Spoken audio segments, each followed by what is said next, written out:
इसका speed test करने के लिए हमारे सी ड्राइव में कुछ गेम्स है। स्पीड टेस्ट करने के लिए सी ड्राइव में कुछ गेम्स है, लेकिन अभी ये यहाँ पे देख सकते हो आप, जैसे कि सी ड्राइव दिखा रहा है मेरा मेन, और हार्ड डिस्क वाली है 2 ड्राइव, ठीक है, डी ड्राइव ई ड्राइव।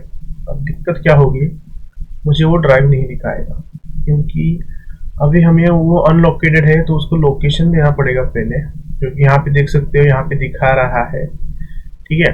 तो कोई 1 मिनट, सबसे पहले मैं बताता हूँ आपको, ये मेरा प्रोसेसर है, ये रैम है, ये हार्ड डिस्क है DE, ठीक है, और ये डिस्क 0 जो है वो हार्ड डिस्क है। डिस्क 1 SSD जो है ये वाली है अपनी C, जो ये है मेन, ठीक है, मेन वाली सॉफ्टवेयर की विंडोज की मेन SSD है सी ड्राइव पर 1 TB की, ठीक है, WD ब्लैक, जो मैं ऑलरेडी इंस्टॉल कर चुका हूँ, आपको उस वीडियो में, प्रीवियस वीडियो में दिखाया था, ठीक है। अब डिस्क 2 जो दिखा रहा है यहाँ पे USB 1, जैसे कि देख सकते हो आप, ये सही से दिखा रहा है, ठीक है। अब USB दिखाएगा क्योंकि ऑब्वियसली मैंने USB की पोर्ट में लगा रखी है, तो इसलिए USB दिखाएगा। ये अपना इंटीग्रेटेड ग्राफिक्स कार्ड, और ये integrated graphics card, dedicated graphics card. अब हम इसको लोकेट कैसे करेंगे ये भी दिखाता हूँ मैं। Yes, USB disk 2। तो सबसे पहले आपको जाना है डिस्क PC में,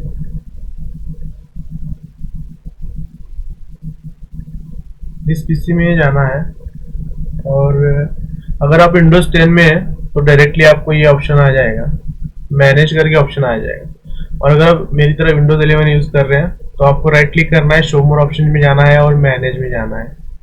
मैनेज थोड़ा धीरे स्लो रहता है, ये मैनेज वाले सिस्टम जो सेटिंग है खोलने के लिए टाइम लेता है, कोई कौन सा भी लैपटॉप हो या डेस्कटॉप हो। अब हम जाएंगे डिस्क मैनेजमेंट, जो कि यहाँ पर है। फिर अब ये पूछेगा, ठीक है, ये पूछेगा सिस्टम कि आपका जो इंसर्ट किया है डिस्क 2 वो है बूट डिवाइस कौन सा है, बूट ऑर्डर। तो MBR और GPT 2 होते हैं, ठीक है, गाइड रेड पार्टीशन ऐसे कहते हैं इसको, और ये मास्टर बूट रिकॉर्ड, ठीक है, MBR। तो GPT सही रहता है वैसे, बहुत ही अच्छा रहता है। अभी MBR जो है वो पहले आया था, अभी जो है वो GPT वाला है, फास्ट है। तो आप इनमें से कोई भी वैसे चूज कर सकते हैं, ठीक है, लेकिन मोस्टली तो लोग GPT ही चूज करते हैं। अभी फिलहाल के लिए अगर आप इसमें विंडोज करने वाले होते तो आप MBR लेते, क्योंकि लेगेसी बूट को सपोर्ट करता है MBR। और GPT जो होता है वो UEFI या UEFI को सपोर्ट करता है, ठीक है। तो अब मैं GPT लूंगा क्योंकि मैं इसमें विंडोज इंस्टॉल नहीं करने वाला, मैं एक्सटर्नल स्टोरेज की तरह से इसको यूज करूंगा। इसको ओके कर देते हैं, ठीक है, ये हो गया हमारा। अब तो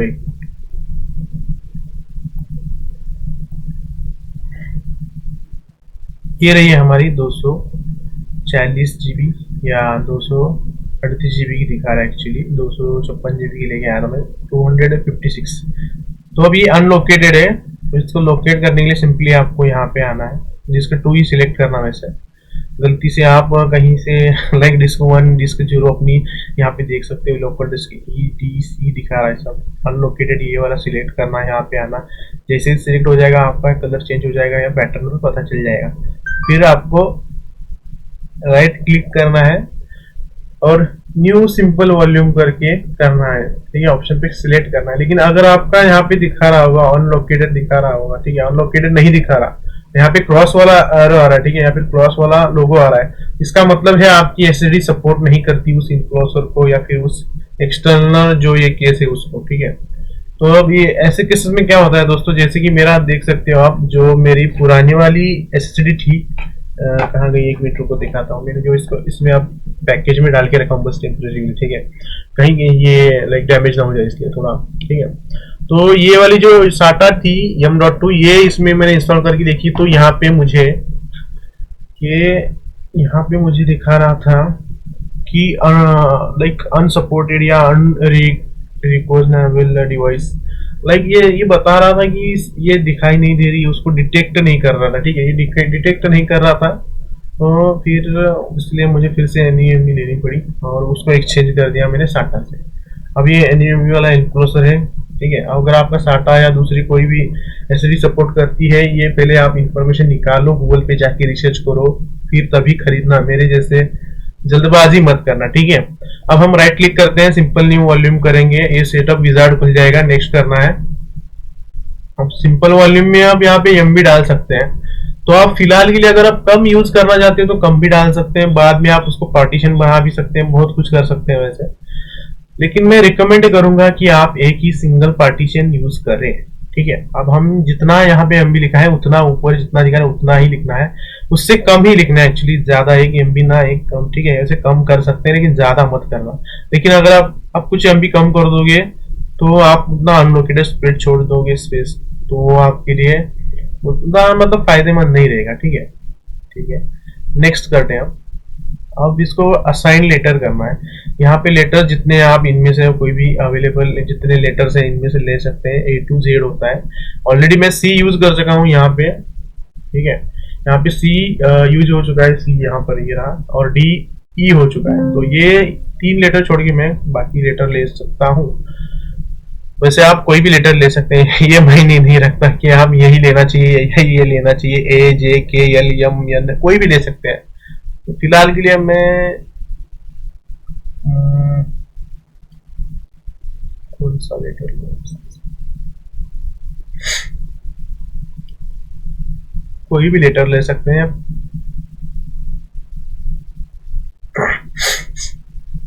हम F लेटर ही लेते हैं, ठीक है।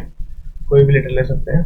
Mount by following empty folder, ये सब करने की जरूरत नहीं है, वैसे कर सकते हैं अगर आप चाहें तो। यहाँ पे क्लिक करेंगे तो आपको यहाँ पे ब्राउज कर सकते हैं, फिर आप यहाँ पे लाइक ऐसे इनमें से सिलेक्ट कर सकते हैं, तो वो उस टाइप का सपोर्ट वाला सेटअप कर देगा। लेकिन जैसे कि यहाँ पे लिखा है volume that supports drive paths are shown in following list, to create a drive path select a empty folder, to create a folder click new folder. तो ये सब करने की जरूरत नहीं है वैसे। और do not assign letter and path etcetera, ये सब भी करने की जरूरत नहीं है, बिल्कुल मत करना दोनों ऑप्शन। वैसे ये NTFS फोल्डर क्यों यूज करते हैं इतना ज्यादा मुझे जानकारी नहीं है, फिर भी मुझे जहां तक लगता है यही बेस्ट रहेगा कि आप असाइन लेटर कर दें फिर नेक्स्ट कर दें। अब इसमें पूछेगा कि do not format this volume, format कौन सा रखना है, ठीक है। अब हम कहते हैं भाई फॉर्मेट करना है, मेमोरी कार्ड फॉर्मेट, ये फॉर्मेट वो फॉर्मेट कर दो। तो फॉर्मेट कर दो मतलब क्या होता है, डाटा इरेज करना ही होता है एक्चुअली फॉर्मेट का मीनिंग, और एक फॉर्मेट का मीनिंग है। तो वो फाइल सिस्टम, ठीक है, फाइल सिस्टम जो होता है उसका सिस्टम का दो होते हैं, 2-3 एक्चुअली होते हैं, इसमें दिखाएगा सिर्फ 2 ही, अभी 2 दिखा रहा है। तो NTFS और EXFAT, ठीक है। तो हम NTFS ज्यादा यूज करते हैं वैसे। और यहाँ पे आप लाइक अलोकेशन यूनिट साइज ये सब आप डिफॉल्ट ही रख दीजिए अगर आपको शो कर रहा है तो। और volume new level, sorry level जो है वॉल्यूम का वो न्यू वॉल्यूम दिखा रहा है। तो आप यहाँ पे आप नाम रख सकते हैं, जैसे मैं अभी नाम चेंज कर देता हूँ इसका, लाइक फॉर एग्जांपल WAJR वजीर, ठीक है, वजीर्स। और PD ऐसे करके डाल सकते हैं, सॉरी PD, या फिर वजीर करके डाल सकते हैं, खुद का नाम डाल सकते हैं, कुछ भी आपको जो अच्छा लगे वो नाम डाल सकते हैं। परफॉर्म अ क्विक फॉर्मेट, इसको आप सिलेक्ट कर लीजिए, अगर नहीं करेंगे तो भी चल जाएगा वैसे, लेकिन ये सिलेक्ट करना है वैसे बेहतर रहेगा, ठीक है। ये अच्छा रहता है, जल्दी भी हो जाता है और सही से जल्दी और अच्छे तरीके से हो जाता है। Enable file and folder compression, ये मत करना, ठीक है। इससे क्या होता है, ये फोल्डर और फाइल्स को थोड़ा सा अलग फॉर्मेट में डालने के लिए मुश्किल या दिक्कत कर देगा वैसे, ठीक है। लाइक थोड़ा सा ये सिस्टम अलग है, मैं समझा नहीं पाऊंगा, ठीक है। नेक्स्ट करते हैं। और ये सब पूछेगा कि ये आपकी जो इंफॉर्मेशन आप डाली है ये सब सही है क्या, ठीक है। सिंपल वॉल्यूम, हाँ ये सब सही है। डिस्क टाइप 2 है, okay. Volume size, okay. Path हमने जो दिया था वो सब सिलेक्ट किया। Allocation unit size default, volume लेवल, क्विक फॉर्मेट, यस नो ये दिखाएगा। इनेबल फाइल एंड नो, ठीक है। फाइल एंड फोल्डर कॉम्प्रेशन, अच्छा इनेबल का पूछा था इसने, ठीक है। तो अब मैं एक काम करता हूँ, सबसे पहले इनेबल कर देते हैं हम, वैसे हम फिर से सेटअप कर सकते हैं, तो टेंशन की जरूरत नहीं है जब तक हमारा स्टोरेज फ्री है, ठीक है, मतलब खाली है तब तक। ठीक है, नेक्स्ट करते हैं हम।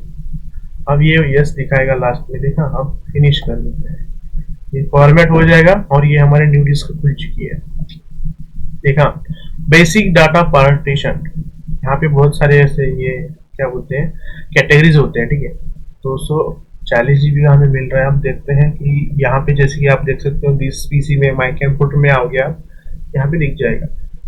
अब हम इसकी स्पीड टेस्ट करते हैं। चलो सबसे पहले टास्क मैनेजर खोल लेते हैं। अब यहाँ पे देख सकते हैं ये रन हो रहा है, ठीक है।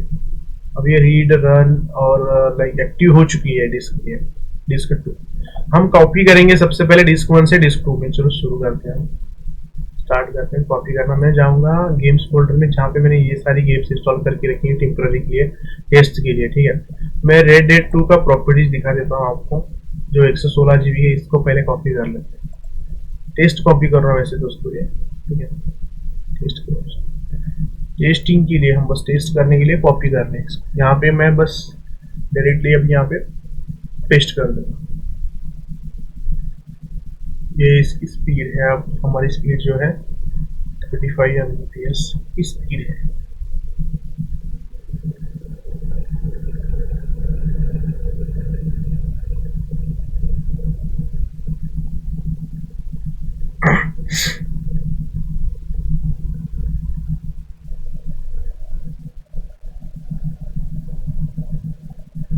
ठीक है, अब एक काम करते हैं, हम लोग यहाँ पे USB 2 में जाके देख सकते हैं कितनी स्पीड है, क्या है। यहाँ पे लिखा है system disk no file page. हाँ, ये सब दिखाएगा नहीं क्योंकि ऑब्वियसली सिस्टम डिस्क ये है ना, इसलिए दिखाएगा यहाँ पे यस। ठीक है, अब ये कितनी स्पीड है, कितना रिस्पॉन्स टाइम है और कितना एक्टिव टाइम है, ये सब यहाँ पे दिखाएगा।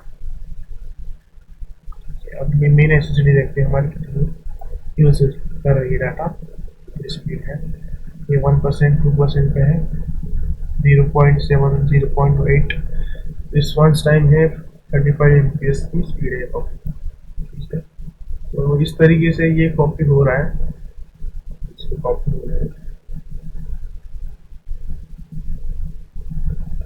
ठीक है,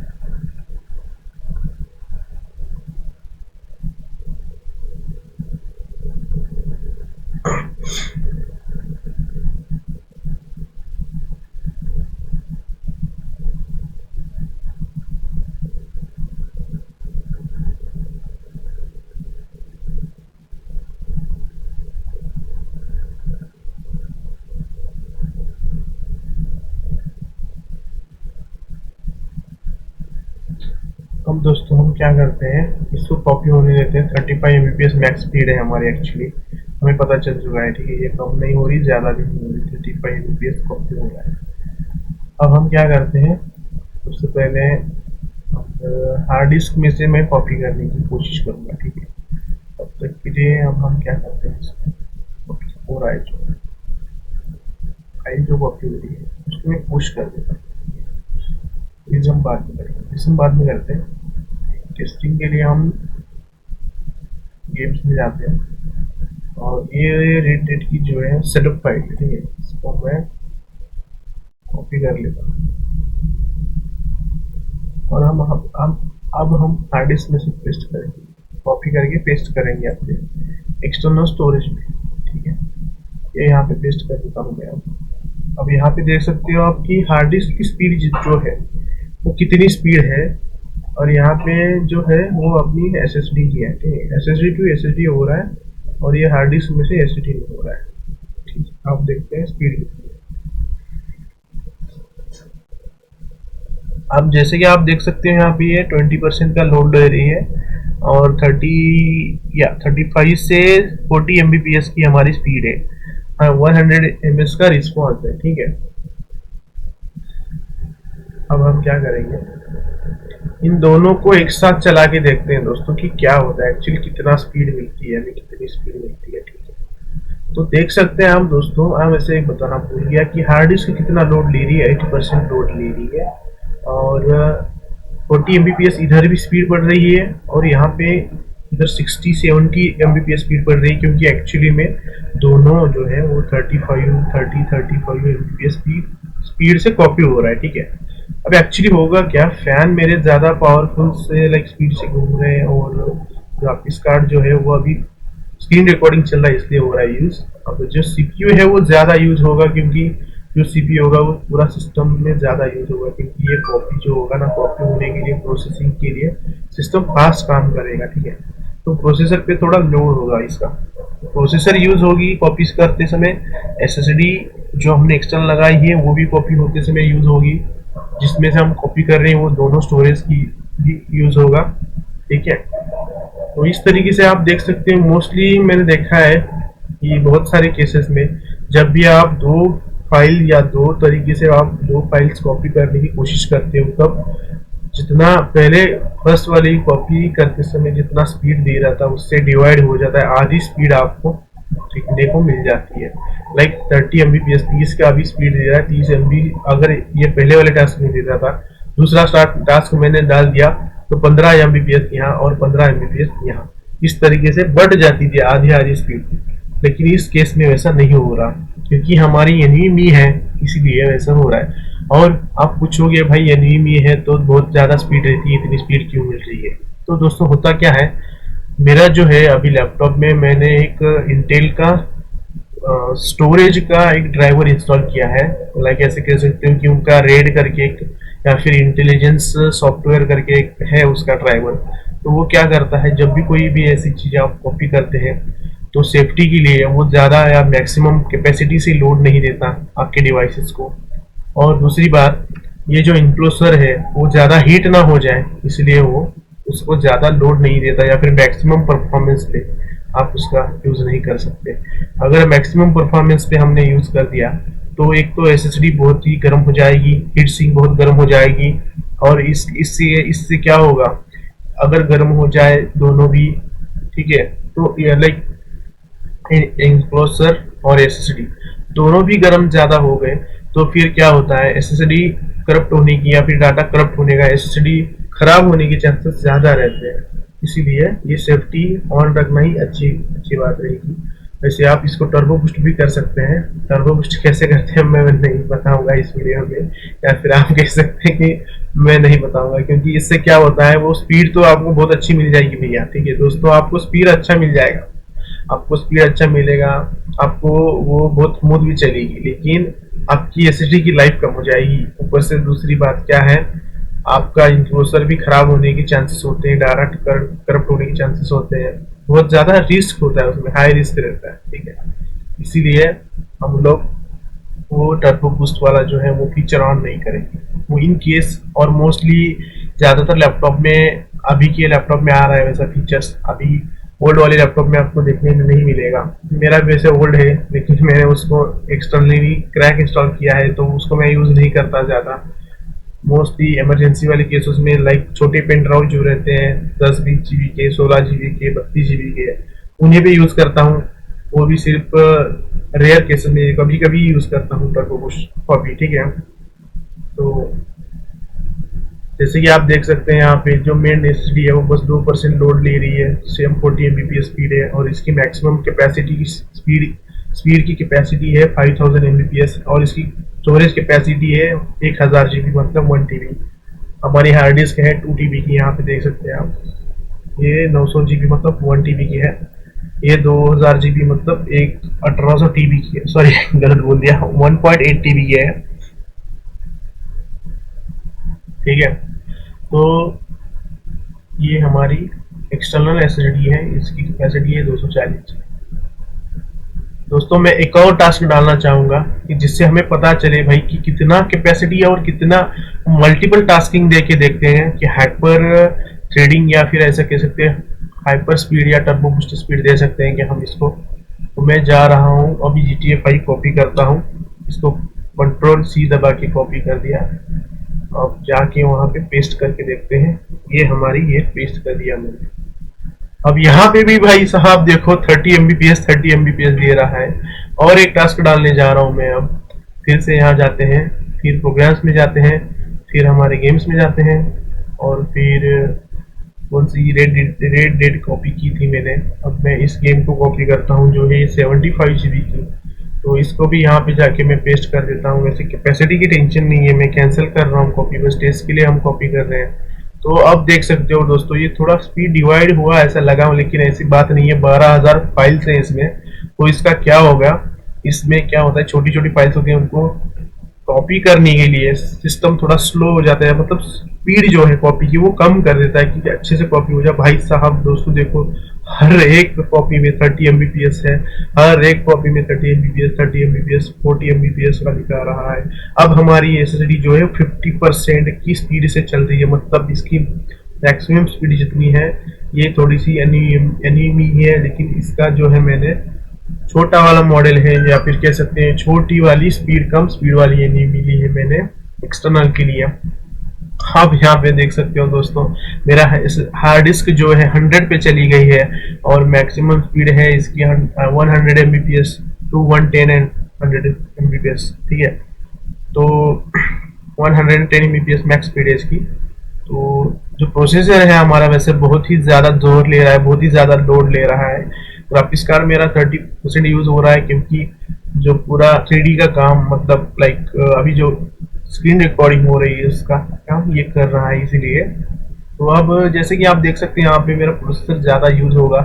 दोस्तों मैं ये रिकमेंड करूंगा कि अगर आप यूज़ कर रहे हैं एक्सटर्नल स्टोरेज, लाइक मैंने जैसे अभी प्रोसेसर मंगाया है, जैसे मैं प्रोसेसर यूज़ कर रहा हूँ ये वाला एसएसडी वाला खास करके, मैं आपको रिकमेंड करूंगा कि आप मल्टीटास्किंग ना डालें, मल्टीपल कॉपी फाइल ना डालें, क्योंकि आपका जो प्रोसेसर है वो अगर अच्छा क्वालिटी का, या फिर कह सकते हैं अच्छे पावर वाला होगा, पावरफुल होगा, जैसे मेरा अभी i7 है वो हैंडल कर सकता है, उसकी कैपेसिटी है उतनी। जैसे ये भी 7 जनरेशन है, ज़्यादा पावरफुल नहीं है, फिर भी मैंने बस टेस्ट के लिए डाला है। तो आप दोस्तों क्या करना, ऐसे मल्टीटास्किंग मत डालना, वरना आपका प्रोसेसर बहुत ही ज़्यादा लोड लेगा और फिर आपका सिस्टम क्रैश हो जाएगा। इसीलिए हम क्या करते हैं, अभी उसको कैंसिल कर देते हैं मल्टीटास्किंग। तो पहला वाला मैंने कॉपी किया था, स्टार्ट किया था, उसी को बस कॉपी होने देते हैं, ठीक है। कैंसिल होने में थोड़ा सा टाइम लगेगा दोस्तों, ठीक है। अब ये पहला वाला जो कॉपी किया था हमने स्टार्ट, वो हो रहा है, वो जो होगा वो है हमारा सी ड्राइव वाला, सॉरी यहाँ पर है।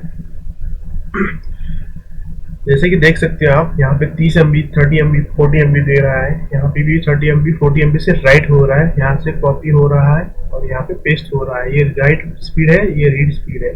अब जहाँ पे देख सकते हो हमारा प्रोसेसर जो है 30% पे आ गया है।